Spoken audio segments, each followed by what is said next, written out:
avec plusieurs membres du gouvernement, les 4 parlementaires de Mayotte, ainsi qu'une délégation d'élus, nous venons de tenir une réunion d'étape sur les travaux engagés par le préfet délégué du gouvernement, par son équipe et par les forces vives de Mayotte pour répondre aux attentes de la population.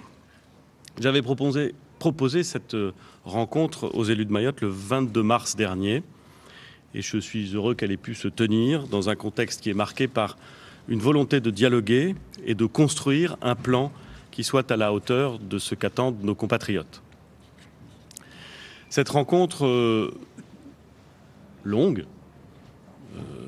utile, nous a permis de préciser le diagnostic de la situation pour déterminer les prochaines étapes qui aboutiront au mois de mai à un document qui nous engagera collectivement et que présentera aux Mahorais Madame Annick Girardin, ministre des Outre-mer. D'ici là, la mission d'appui du préfet retournera à Mayotte pour finaliser le plan d'action. Pendant près de 2 mois, la vie quotidienne à Mayotte a été très profondément perturbée par les barrages, mais elle commence à retrouver un cours plus normal. Depuis début avril, l'activité économique a repris et les élèves, comme les étudiants, peuvent se rendre dans les établissements scolaires. Les services publics fonctionnent à nouveau et je voudrais saluer l'action de tous les personnels qui les ont assurés pendant cette période de tension. Je pense évidemment au personnel de santé, aux forces de secours et de sécurité, aux enseignants. Ici ou là, on trouve encore quelques tentatives d'entraver la circulation, mais les barrages vont être réduits, comme a commencé à le faire le préfet. Cette fermeté, cette expression de l'ordre républicain, nous l'avons mise en application à la suite du déplacement d'Annick Girardin dès le 12 mars, en déployant de manière significative des forces de l'ordre pour sécuriser les établissements et les transports scolaires. Je sais que la sécurité est pour les Mahorais la priorité. Elle est aussi la nôtre et nous l'avons clairement signifié en faisant figurer le département parmi les territoires prioritaires de la police de sécurité du quotidien. Nous avons également renforcé nos actions contre l'immigration clandestine, dont l'ampleur est particulièrement déstabilisante pour Mayotte. La détermination du gouvernement en ce domaine est entière et nous poursuivons résolument les actions tant sur le plan opérationnel que sur le plan diplomatique, car nous devons trouver, avec les voisins de Mayotte, les conditions permettant de faire respecter la législation française et le contrôle de l'immigration. J'ajoute sur ce point que des amendements répondant à la situation spécifique de Mayotte sont examinés dans le cadre du projet de loi sur une immigration maîtrisée et un droit d'asile effectif. Je pense en particulier au contrôle des documents des étrangers dans les véhicules de transport ou aux sanctions pour fausse attestation. Le gouvernement soutiendra ces amendements. Cette période de tension grave a laissé des séquelles. Nous devons accompagner les entreprises, notamment les plus petites d'entre elles. Le tissu économique de Mayotte reste fragile. Les élus mahorais l'ont indiqué avec force et avec précision. Nous avons donc donné des instructions de souplesse et de compréhension concernant les impôts et les cotisations sociales afin de préserver la trésorerie des entreprises. Le préfet a réuni les acteurs économiques pour leur exposer les outils mobilisés afin de les aider à passer ce cap. Les mesures d'urgence que nous avons prises et que je viens d'évoquer visaient le rétablissement de la sécurité, la lutte contre l'immigration irrégulière et la relance de l'économie. Ces mesures d'urgence ne peuvent avoir un effet que si elles s'accompagnent d'un plan pour l'avenir qui s'inscrit dans la durée. Ce plan, nous sommes en train de le construire, nous en avons évoqué un certain nombre d'aspects ce matin. Il doit permettre de construire ensemble quelque chose de durable et de cohérent. Pour que nous soyons en mesure de construire ce futur durable et cohérent, nous devons faire en sorte que les décisions et les réponses apportées par l'État soient le plus adaptées à la situation du territoire. Et ça passe par une réelle déconcentration des décisions. C'est pourquoi nous allons faire évoluer l'organisation de l'État et de ses opérateurs sur place. J'en prends quelques exemples. Les enjeux de santé et d'éducation sont spécifiques à Mayotte. Nous allons donc poser les bases d'une agence régionale de santé de Mayotte et créer un rectorat de plein exercice pour le département. C'était une demande formulée avec force, une demande légitime à laquelle nous allons répondre.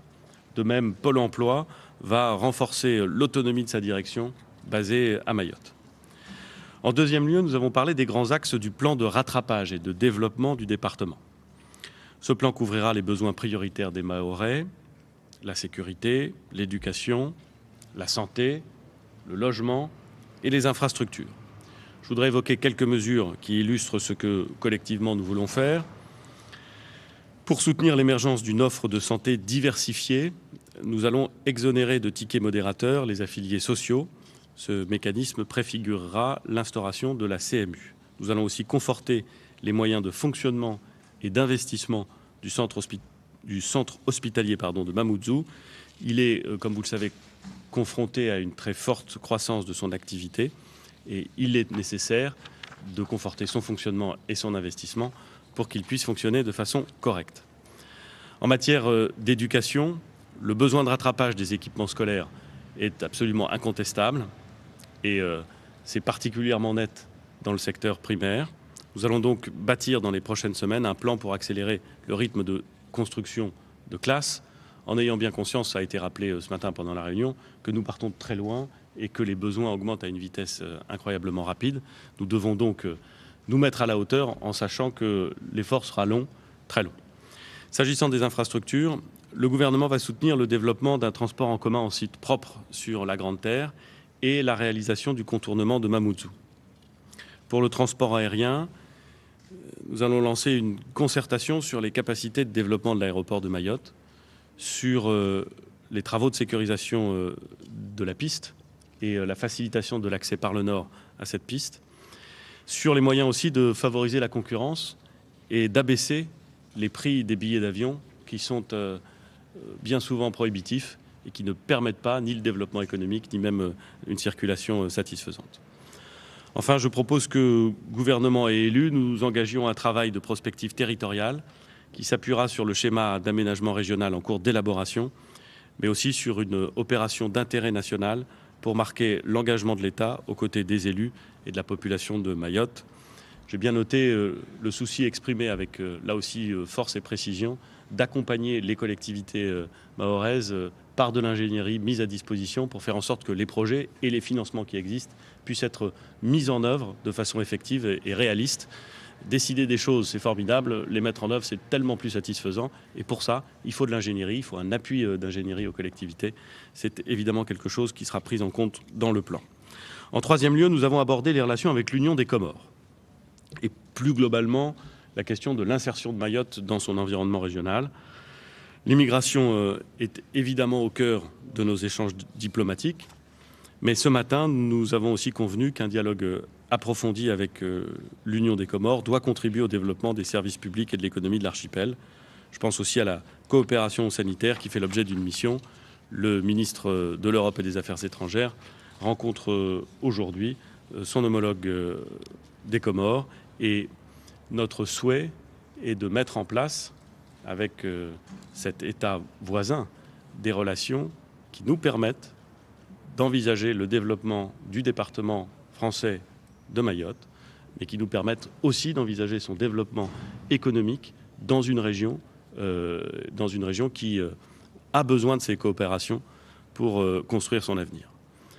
En dernier lieu, la mise en œuvre du plan implique un engagement conjoint de l'État, des collectivités et de toutes les forces vives de la société mahoraise.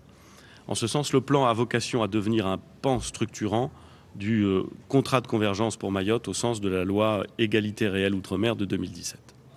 Cet engagement repose notamment sur la responsabilité de chacun dans l'exercice plein et entier de ses compétences. Le statut de Mayotte comme département et région d'outre-mer définit clairement les responsabilités de l'État et les collectivités du territoire, conseil départemental comme mairie. Cela n'exclut pas, bien sûr, à la demande des élus, des adaptations lorsque la situation l'exige, comme le prévoit d'ailleurs l'article 73 de la Constitution et comme y réfléchissent les élus de Mayotte. Mesdames, Messieurs, nous avons, je crois, tous mesuré combien la crise que Mayotte a traversée ces dernières semaines a été l'expression d'une profonde détresse, d'une réelle désespérance, mais aussi d'un attachement très profond à la France. Désormais, nous devons avancer avec confiance et avec sérénité.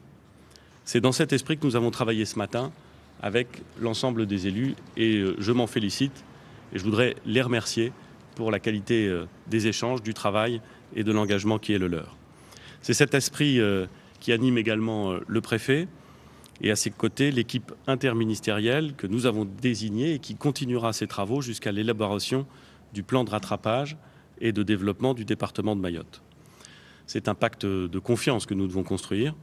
Nous allons le bâtir dans les prochains jours avec les élus, avec les forces vives de Mayotte, pour restaurer la confiance en la parole de l'État, pour restaurer la confiance en l'avenir de Mayotte, en sa jeunesse et en sa capacité d'initiative. Je vous remercie beaucoup.